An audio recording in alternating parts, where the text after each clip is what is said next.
En el corazón de Madrid, bajo un cielo teñido de púrpura, el restaurante La Luz de las Estrellas brillaba como un faro de elegancia. Las risas de una pareja adinerada cortaron el aire, afiladas como cuchillos, mientras el joven camarero, Mateo, de 28 años, servía una copa de vino tinto con manos temblorosas. No era el peso de la bandeja lo que lo hacía vacilar, sino las palabras que acababa de escuchar. Mira a este, tan delicado, seguro que no sabe, en de donde viene este vino. Mateo mantuvo la cabeza baja, su cabello rizado cayendo sobre su frente morena, mientras colocaba la botella con precisión. Había aprendido a ignorar las burlas, pero esta noche, en el cuento aniversario de la apertura de su restaurante, cada palabra era una punzada en su pecho. La luz de las estrellas no era solo un negocio. Era su sueño, su refugio, el lugar donde había vertido cada pedazo de su alma tras años de lucha contra el rechazo y el prejuicio. Elena, de 35 años, con un vestido de alta costura que reflejaba las luces del candelabro, soltó una risa aguda. Javier, amor, ¿no te parece que este chico parece sacado de una novela barata? Tan afeminado. Su esposo, Javier, de 38 años, con un traje impecable y una sonrisa arrogante, asintió mientras llegaba con su copa. Sí, querida, pero ¿qué esperas de un simple camarero? Mateo no respondió. Se limitó a esbozar una sonrisa profesional, aunque sus ojos color avelana brillaban con una mezcla de rabia y tristeza. Había oído comentarios como estos toda su vida. En su pequeño pueblo en Extremadura, donde ser abiertamente gay era un delito tacito. En las calles de Madrid, donde los susurros lo perseguían. Incluso en su propia familia, que lo había expulsado a los 18 años. Pero esta noche, en su restaurante, las palabras dolían más. Camino hacia la cocina, dejando atrás el murmullo de la pareja. En el pasillo, ese apoyo contra la pared, respirando hondo. No dejes que te afecten. Susurro para sí mismo. Pero no era tan fácil. Recuerdo la primera vez que había entrado en este edificio. Un local destartalado que convirtió en un santuario de sabores y sueños. Cada mesa, cada lámpara, cada receta lavaba su firma. Y, sin embargo, para ellos, no era más que un camarero delicado. En la cocina, su mejor amigo y chef, Alejandro, un hombre corpulento de 32 años con una risa que llenaba cualquier habitación, lo miró con preocupación. ¿Otra vez, Mateo? ¿Qué te han dicho ahora? Nada nuevo, respondió Mateo, forzando una sonrisa. Solo lo de siempre. Alejandro frunció el seno. No sé cómo lo soportas. Si yo fuera tú, yo les habría echado una salsa en la cara. Mateo rió, aunque el sonido era débil. No puedo permitirme perder clientes, él. No todavía. Pero la verdad era que Mateo no solo era el camarero esa noche. Había decidido trabajar en el salón, sirviendo mesas, porque quería sentir de nuevo la emoción de estar cerca de sus clientes, de ver sus rostros al probar sus creations. Nadia, salvo Alejandro y el resto del personal, sabía que él era el dueño de la luz de las estrellas. Y esa noche, esa verdad era un arma que guardaba en silencio. Volvió al salón, donde Elena y Javier seguían riendo, ahora más alto, como si quisieran que todos los comensales los escucharan. ¿Crees que este sitio es suyo? Dijo Elena, con un tono bolón. No, querida, seguro que es de algún empresario con visión. Este chico solo limpia mesas. Mateo sintió un nudo en el estómago, pero mantuvo la compostura. Sirvió los platos principales. La vaina al horno con hierbas frescas para ella. Solomillo en salsa de trufa para él. Cada bocado era una obra de arte, diseñada por él mismo. Sin embargo, la pareja apenas pareció notarlo. Demasiado ocupada en sus risas y comentarios despectivos. Cuando Mateo se acercó para retirar los platos vacíos, Javier lo miró de arriba abajo. Oye, pequeño, ¿no te cansas de esto? Deberías buscar algo más masculino, ¿no? El restaurante se sumió en un silencio incómodo. Algunos comensales giraron la cabeza, otros bajaron la mirada. Mateo sintió el calor sobre el rostro, pero no era vergüenza, era furia. Sin embargo, respondió con calma. Disfruto de mi trabajo, señor. Espero que la comida haya sido de su agrado. Elena soltó una carcajada. Oh, que educado. Que pena que no tengas algo más importante que hacer. Mateo dio un paso atrás, su sonrisa tensa.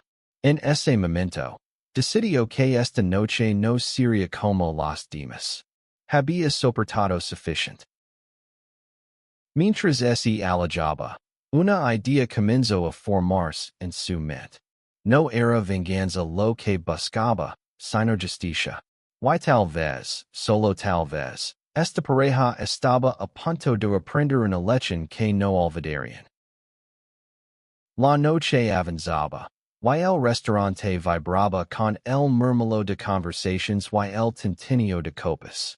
Mateo, con el eco de las burlas de Elena y Javier resonando en su cabeza, se movía entre las mesas con una elegancia que ocultaba la tormenta en su interior. Cada sonrisa que ofrecía era un escudo, cada gesto una forma de mantener el control. Pero en su pecho, el deseo de hacer algo crecía como una chispa a punto de convertirse en fuego. En la cocina, Alejandro lo interceptó de nuevo. Mateo, no dejes que esos idiotas te arruinen la noche. Es tu aniversario. El cuento. Deberías estar celebrando, no sirviendo a gente como ese. Mateo asintió, pero su mente estaba en otra parte. Recordó los días en que cenaba con este lugar, cuando trabajaba turnos interminables en bares de mala muerte para ahorrar cada céntimo. Recordó las noches en que, solo en su pequeño apartamento, escribía recetas y planeaba menús, imaginando un lugar donde todos fueran bienvenidos, sin importar quiénes fueran. La luz de las estrellas era más que un restaurante. Era su respuesta al mundo que lo había rechazado. Voy a hacer algo, dijo finalmente, con una determinación que sorprendió incluso a Alejandro. ¿Qué? ¿Vas a Carlos? Preguntó Alejandro, con una ceja levantada. No exactamente, respondió Mateo, con una chispa en los ojos. Voy a darles una experiencia que no olvidarán. Volvió al salón, donde Elena y Javier seguían monopolizando la atención. Ahora hablaban de sus viajes, de su villa en Marbella, de cómo habían descubierto este restaurante gracias a una resina en una revista de lujo. Añadió Elena, con un tono condescendiente. El servicio podría ser mejor. Mateo se acercó con una bandeja de postres, una selección especial que había diseñado para la noche. Tarta de almendra con crema de limón, mousse de chocolate amargo y un sorbet de frambuesa, que brillaba como un rubí. Nuestra selección de postres, cortesía de la casa, anunció con una voz serena pero firme. Javier lo miró con desdén. Cortesía? Vaya, qué generoso. Es lo mejor que puedes ofrecer, pequeño. Mateo ignoro el comentario y coloco los platos con cuidado. Espero que lo disfruten. Cada póster cuenta una historia. Elena Rio, cortando un pedazo de tarta. Una historia? Por favor, no me digas que iris de esos que piensan que la comida es arte. Lo es. Respondió Mateo, sosteniendo su mirada por primera vez. Y esta noche, usted son parte de ella. La pareja intercambió una mirada burlona, pero Mateo ya se había alejado. En la cocina, le dio instructions precisas a Alejandro. Prepara el póster especial para la mesa 12. El que diseñamos para el aniversario. Alejandro sonrió, comprendiendo al instante. El póster de la verdad? Oh, esto va a ser bueno. El póster de la verdad no era solo un plato, era una experiencia. Mateo lo había creado para noches especiales. Un póster que combinaba sabores inesperados con una presentación que obligaba a los comensales a reflexionar. Era su manera de hablar sin palabras, de contar su historia a través de la comida. Esta noche, sería su arma. Minutos después, Mateo regresó a la mesa de Elena y Javier con una bandeja cubierta por una campana de plata. Un regalo especial para nuestro quinto aniversario. Anunció, destapando la campana con un movimiento elegante. Bajo ella, había un plato con un póster que parecía una obra de arte. Un corazón de chocolate roto, relleno de crema de frutos rojos, rodeado de pétalos de azúcar que brillaban como cristales. Elena arqueó una ceja. ¿Esto qué es? ¿Un pastel roto? Es un reflejo. Dijo Mateo, con una calma que escondía una tormenta. A veces, lo que parece roto es lo que más valor tiene. Javier soltó una risa seca. Que filosófico. ¿Y tú qué sabes de valor, camarero? Mateo no respondió. En cambio, se inclinó ligeramente y dijo, disfrutenlo. Y presten atención a los sabores. Hablan. Mientras se alejaba, sintió una satisfacción que no había experimentado en mucho tiempo. La pareja no lo sabía, pero estaban a punto de probar algo más que un póster. Estaban a punto de enfrentarse a una verdad que no podían ignorar. El comedor de la luz de las estrellas estaba, en su apogeo, con el aroma de los platos flotando en el aire y el suave murmullo de los comensales creando una sinfonía. Pero en la mesa de Elena y Javier, la atmósfera era diferente. El póster que Mateo había servido, con su corazón de chocolate roto y sus pétalos de azúcar, parecía casi demasiado hermoso para comerlo. Sin embargo, la pareja no dudó en atacarlo. Como si fuera solo otro lujo, al que estaban acostumbrados. Elena tomó un bocado y frunció el seno. Es extraño. Dulce, pero hay algo amargo. ¿Qué es esto? Javier, menos interesado en analizar. Se limitó a encajarse de hombres. Es solo un póster, Elena. No le da tantas vueltas. Pero al probarlo, también él hizo una pausa, como si los sabores lo hablaran de una manera que no esperaba. El póster de la verdad estaba diseñado para eso, para sorprender, para desafiar. Cada capa revelaba un sabor diferente. El dulzor inicial del chocolate, la acidez de los frutos rojos, un toque amargo de cacao puro, y finalmente, una nota cálida y especiada que evocaba recuerdos. Mateo lo había creado pensando en su propia vida. Las alegrías, los dolores, las luchas y las victorias. Cada bocado era un pedazo de su historia. Mientras la pareja comía, Mateo los observaba desde la distancia, apoyado en el mostrador. No podía evitar sentir una mezcla de nervios y expectación. Sabía que el poster no era suficiente para cambiar a personas como Elena y Javier, pero era el primer paso. El siguiente vendría pronto. En la cocina, Alejandro estaba ocupado preparando el resto de los pedidos, pero no podía evitar lanzar miradas curiosas a Mateo. ¿Y ahora qué? ¿Vas a contar los quiénes? Mateo negó con la cabeza. No todavía. Quiero que lo descubran por sí mismos. Alejandro rió. Eres un genio del drama. ¿Lo sabías? Esto es mejor que una telenovela. Mateo sonrió, pero su mente estaba enfocada. Había planeado esta noche durante semanas, no solo por el aniversario del restaurante, sino porque quería hacer algo especial para sus clientes. Había invitado a un crítico gastronómico de renombre, Clara Vega, una mujer de 45 años conocida por su pluma afilada y su ojo para los detalles. Su presencia en el restaurante esa noche no era casualidad. Mateo quería que el mundo supiera lo que la luz de las estrellas representaba. Clara, sentada en una mesa discreta en una esquina, observaba todo con atención. Sus ojos seguían a Mateo mientras servía, anotando cada detalle en su cuaderno.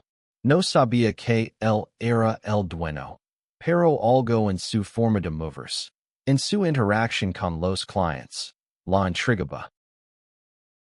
De repente, un murmullo recorrió el salón. Elena había levantado la voz, llamando a Mateo con un gesto impatient. Camarero, ven aquí rápido. Mateo se acercó, manteniendo su calma habitual. ¿En qué puedo ayudarla, señora? Este póster, dijo Elena, señalando el plato casi vacío, y es diferente. No sé si me gusta o no. ¿Quién lo hizo? Mateo sonrió, una chispa de orgullo en sus ojos. El chef de la casa, señora. Y es una receta especial para esta noche. Javier intervino, con un tono sarcástico. ¿El chef? No me digas que alguien como tú tuvo algo que ver con esto. Mateo no respondió de inmediato. En cambio, miró a la pareja con una intensidad que los desconcertó. Todo en este restaurante tiene una historia, dijo finalmente. Incluso las personas que trabajan aquí. Elena rió, pero había un dejo de incomodidad en su voz. Oh, por favor, no me vengas con cuentos. Solo trae la cuenta. Mateo inclinó la cabeza y se retiró, pero no fue a buscar la cuenta. En cambio, se dirigió a la cocina y le dio una señal a Alejandro. Y es hora, dijo simplemente. Minutos después, un camarero diferente se acercó a la mesa de Elena y Javier con una nota escrita a mano. No era la cuenta, sino una invitación. La luz de las estrellas los invita a un brindis especial por nuestro quinto aniversario. Por favor, acompáñenos en el salón privado. Elena frunció el seno, confundida. ¿Un brindis? ¿Qué es esto? ¿Una promoción barata? Javier, sin embargo, parecía intrigado. Vamos, Elena. Aprovechamos. Quizás nos den algo gratis. La pareja se levantó, siguiendo al camarero hacia un pequeño salón privado al fondo del restaurante. Lo que no sabían era que estaban a punto de entrar en el corazón del sueño de Mateo, y que la noche estaba lejos de terminar. El salón privado de la luz de las estrellas era un espacio íntimo, con paredes decoradas con fotos en blanco y negro de Madrid y velas que proyectaban sombras danzantes. Elena y Javier entraron, con un air de superioridad, esperando un espectáculo vacío o una excusa para más burlas. Pero lo que encontraron fue algo completamente diferente. En el centro del salón, Mateo estaba de pie, lleno con su uniforme de camarero, sino con una camisa blanca, impecable y un calico negro que resaltaba su figura esbelta. Su rostro, antes tenso por las burlas, ahora mostraba una calma poderosa. A su lado, Alejandro y el resto del personal del restaurante formaban un semicírculo, todos sonriendo con una complicidad que desconcertó a la pareja. Bienvenidos, dijo Mateo, su voz resonando con una autoridad que no habían percibido antes. Gracias por aceptar nuestra invitación. Esta noche celebramos el quinto aniversario de la luz de las estrellas, y queríamos compartir algo especial con ustedes. Elena cruzó los brazos, claramente incómoda. ¿Y qué es esto? ¿Un discurso motivational? No tenemos todo el día. Javier Río, pero su risa era menos segura que antes. Algo en la mirada de Mateo lo inquietaba. No será largo. Continuó Mateo, ignorando el comentario. Quiero contarles una historia. La historia de este lugar. Hizo una pausa, dejando que el silencio llenara la habitación. Luego, con un movimiento lento, señaló las fotos en las paredes. Estas imágenes no son solo decoración. Son recuerdos. De un chico que llegó a Madrid con nada más que un sueño. Un chico que fue rechazado por su familia, por su pueblo, por ser quien era. Un chico que, a pesar de todo, construyó este lugar desde cero. Elena frunció el seno, confundida. Javier, por primera vez, guardó silencio, sus ojos fijos en Mateo. Ese chico soy yo, dijo Mateo, su voz firme pero cargada de emoción. Soy Mateo García, el dueño de la luz de las estrellas. Cada receta, cada detalle de este restaurante, es mío. Lo construí para demostrar que no importa quién sizo de donde vengas, puedes crear algo hermoso. El silencio que siguió fue ensordecido. Elena abrió la boca, pero no encontró palabras. Javier, por primera vez, parecía genuinamente descolocado. Ustedes se rieron de mí esta noche. Continuó Mateo, sin un ápice de rencor, solo verdad. Me llamaron débil, afeminado, insignificant. Pero este restaurante, este lugar que ustedes alojan en sus conversations, es mío. Y cada persona que trabaja aquí es parte de mi familia, una familia que elegí.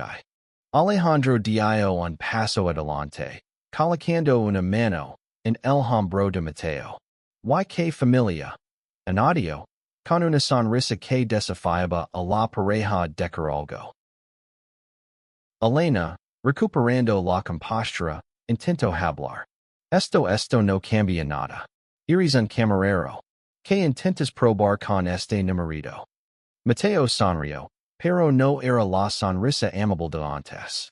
Era una sonrisa que hablaba de años de resistencia. No estoy aquí para probar nada.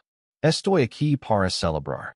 Pero también para recordarles que las apariencias engañan. Y que el valor de una persona no es mide por lo que ustedes piensan de ella. En ese momento, Clara Vega, la crítica gastronómica, entró en el salón. Había estado observando desde la puerta, su cuaderno, en la mano. Señor García, dijo, con una voz que cortó la tensión como un cuchillo.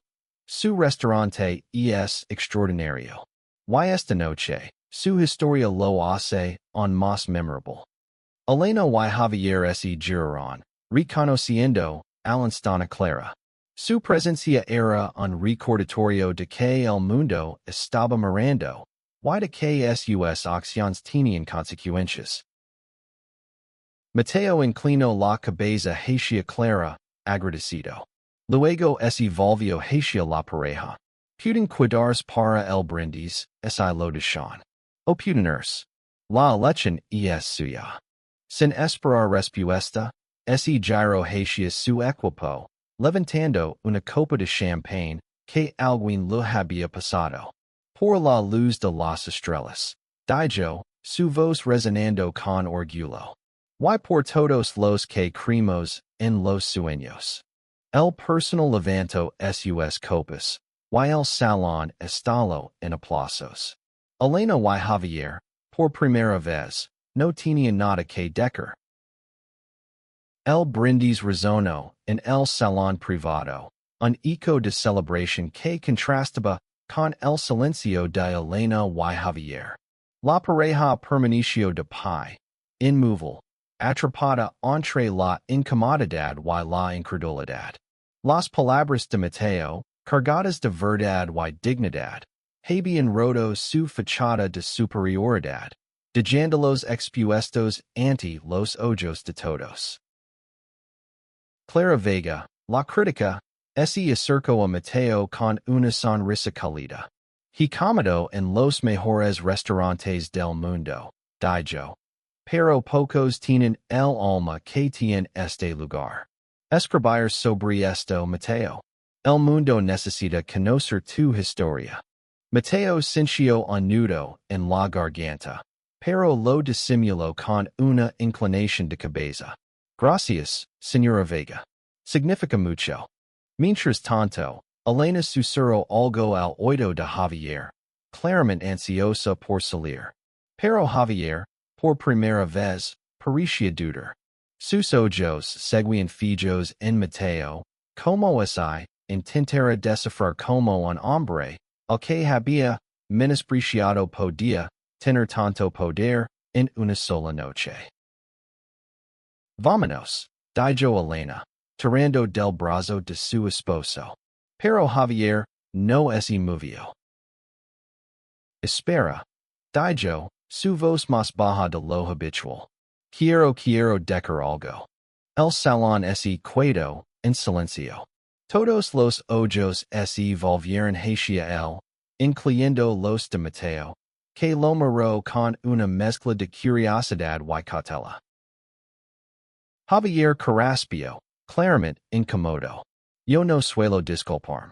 Pero lo que dijimos esta noche estuvo mal. No sabíamos quién eras.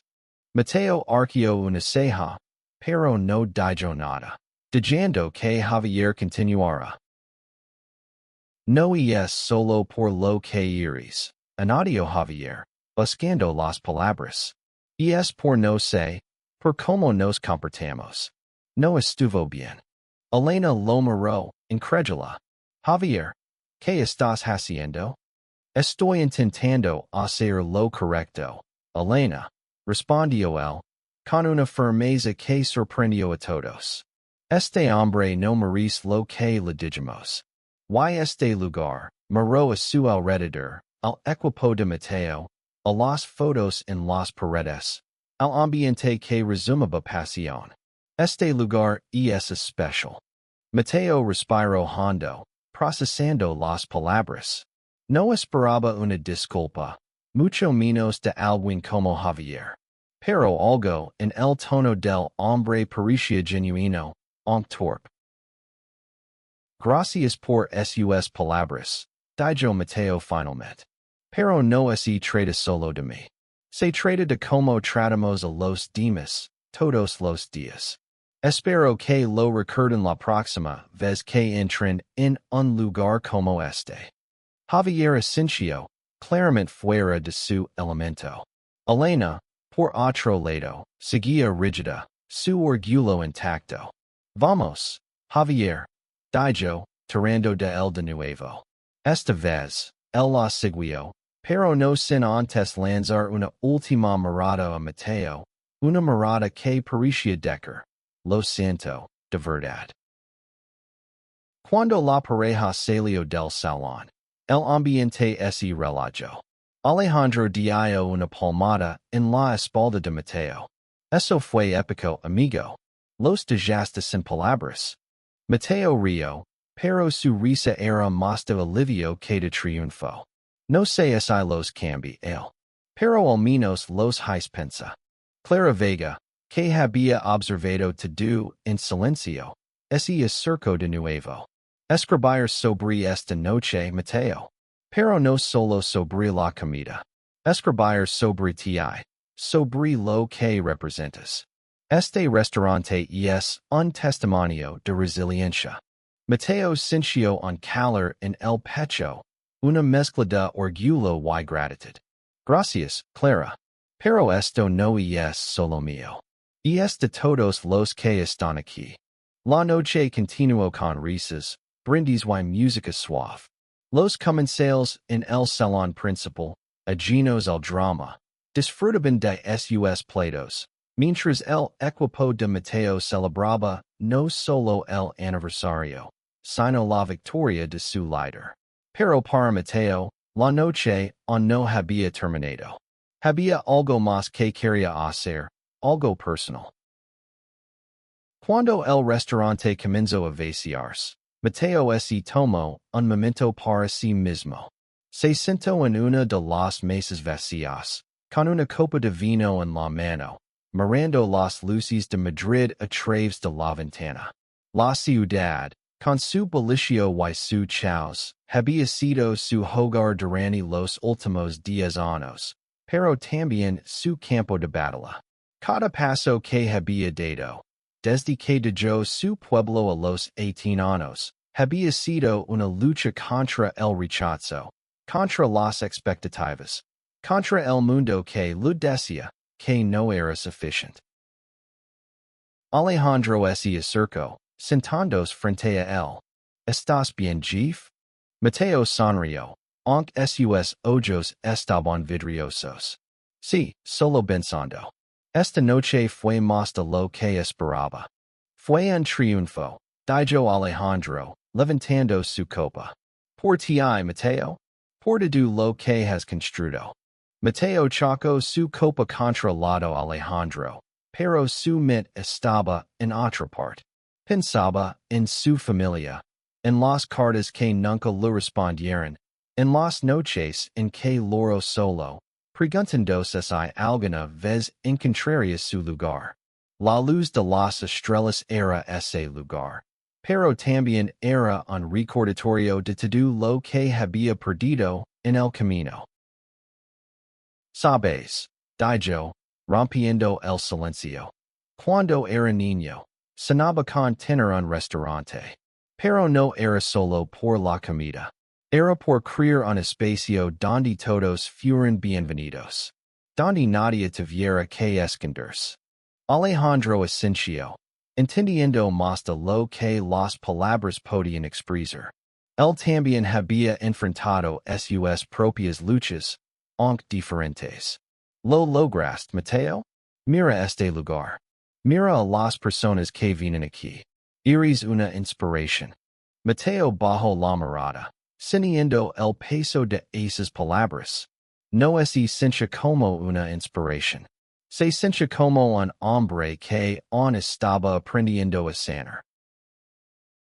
En ese momento, una figura apareció en la puerta del restaurante. Era Javier, solo, sin Elena. Mateo y Alejandro se miraron, sorprendidos. ¿Puedo hablar contigo? Preguntó Javier, su voz más suave de lo que había sido toda la noche. Mateo asintió, señalando una silla. Claro. Siéntate. Javier se sentó, claramente nervioso. No sé cómo decir esto, pero lo que pasó esta noche me hizo pensar. No solo en ti, sino en mí. En cómo he tratado a las personas. No estoy orgulloso de ello. Mateo lo miró, esperando. No estaba seguro de dónde iba esto, pero algo en el tono de Javier le decía que era importante. Mi hermano, continuó Javier, su voz quebrándose ligeramente, y es gay. No lo he visto en años.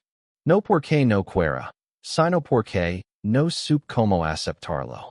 Y esta noche, viendo, escuchando me di cuenta de lo mucho que lo he herido. El silencio que siguió fue pesado, pero no incómodo. Mateo sintió una punzada de impaciencia. Sabía lo que era estar del otro lado de esa historia. Todavía estás a tiempo, Dijo Mateo, con una suavidad que sorprendió incluso a sí mismo. No es fácil, pero el amor siempre encuentra un camino. Si quieres, puedo ayudarte a escribir una carta. A veces, las palabras son el primer paso. Javier lo miró. Sus ojos brillando con algo que parecía gratitud. ¿Lo harías? Después de todo lo que dijimos. Todos cometemos errores, respondió Mateo. Lo que importa es lo que hacemos después. La noche terminó con el restaurante vacío, salvo por Mateo, Alejandro y Javier, que se quedó hasta tarde escribiendo una carta para su hermano con la ayuda de Mateo. Las palabras no eran perfectas, pero eran sinceras. Un primer paso hacia la reconciliación. Cuando Javier se fue, con la carta en la mano y una promesa de volver, Mateo sintió que algo dentro de él había cambiado. Se quedó solo en el comedor, apagando las velas una por una. Cada llama que se extinguía era como un recuerdo que dejaba atrás. El dolor de las burlas, el peso del rechazo, la soledad de los años pasados. Pero también había nuevas luces. La resina de Clara Vega, que permitía levar la luz de las estrellas a un nuevo nivel. La disculpa de Javier, torpe pero genuina. Y la certeza de que, sin importar lo que el mundo pensara de él, había construido algo que importaba. Alejandro, que había estado limpiando la cocina, se acercó con dos copas de vino. Una última, por los próximos 5 años, dijo, ganando un ojo. Mateo rió, aceptando la copa. Por los próximos 5 años, repitió. Y por todos los que vendrán después. Mientras brindaban, Mateo miró las fotos en las paredes, las imágenes de su viaje, de su lucha, de su victoria. La luz de las estrellas no era solo un restaurante. Era un testimonio de que el amor, en todas sus formas, siempre encontraba una manera de brillar. Y en ese momento, bajo las luces de Madrid, Mateo supo que, sin importar lo que viniera, estaba listo para enfrentarlo. Porque él no era solo un camarero, ni solo un dueño. Era Mateo García, un hombre que había aprendido a convertir el dolor en fuerza, y el rechazo, en un sueño que iluminaba el mundo.